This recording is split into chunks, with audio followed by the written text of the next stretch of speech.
Assalamualaikum warahmatullahi wabarakatuh. Waalaikumsalam. Ustaz, kita sering mendapati sebuah pertanyaan mengenai bagaimana orang yang puasa tetapi tidak sholat.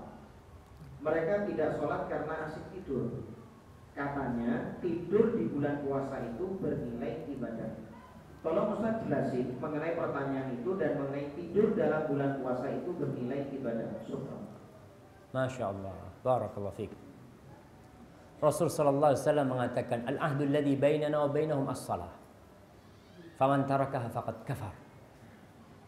Perbedaan kita sama orang-orang kafir ini di mana? Di salat.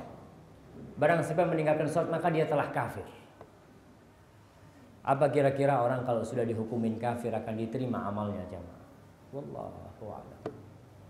Kalau kita lihat memang ada perbedaan di antara para ulama, apakah yang meninggalkan salat itu dibunuh kafir, dibunuh murtad, atau dibunuh sebagai hukuman buat dia. Kalau Al-Imam Ahmad bin Hanbal, orang yang meninggalkan sholat itu ketika mati, puasa nih tapi nggak sholat, ketika mati dia nggak perlu disolatin, nggak perlu dikuburkan di pemakaman orang Islam. Di mana dikuburkan? Di jurang aja. Untuk bikin jurang tempat pembuangan sampah situ, sudah lemparkan ke sana. Bagaimana dia selama ini nggak pernah sholat, masa kita suruh nyolatin dia gitu? Ente sendiri nggak pernah sholat selama hidup, masa kita masyarakat kampung suruh sholatin dia? Ya gimana, logikanya gimana kita suruh nyolatin dia? Maka nggak disolatin. Itu menurut pendapat Imam Ahmad bin Hanbal. Lalu orang yang puasa, insya Allah ada kebaikan di diri manusia ini. Kalau kau meninggalkan makan dan minum, padahal itu nafsu kita, itu insting kita itu mau makan dan minum. Kenapa kau nggak sholat? Cuma 5 menit, silahkan kau habiskan waktumu. Umpamanya sholat itu 5 waktu kali 5 menit, 25 menit. Kau punya waktu 23 jam, silahkanlah yang lainnya. Tapi sholat, hati-hati masalah sholat ini jamaah. Jadi kalau ada orang puasa, memang ada orang-orang yang puasa dengan harapan diampuni dosanya. Rukun Islam yang kedua itu apa? Sholat, bukan puasa.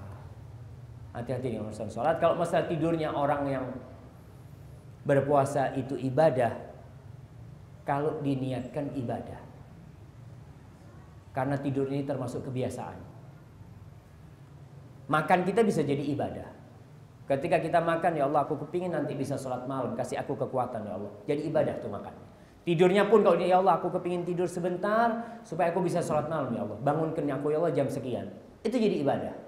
Tapi kalau tidur hanya untuk tidur supaya nggak kerasa puasanya. Para sahabat Nabi ketika puasa itu perang, bukan tidur. Perang mereka. Subhanallah ya. Bagaimana dengan kondisi sekarang? Dan kita lihat orang Islam ketika puasa seharusnya semakin giat, semakin semangat.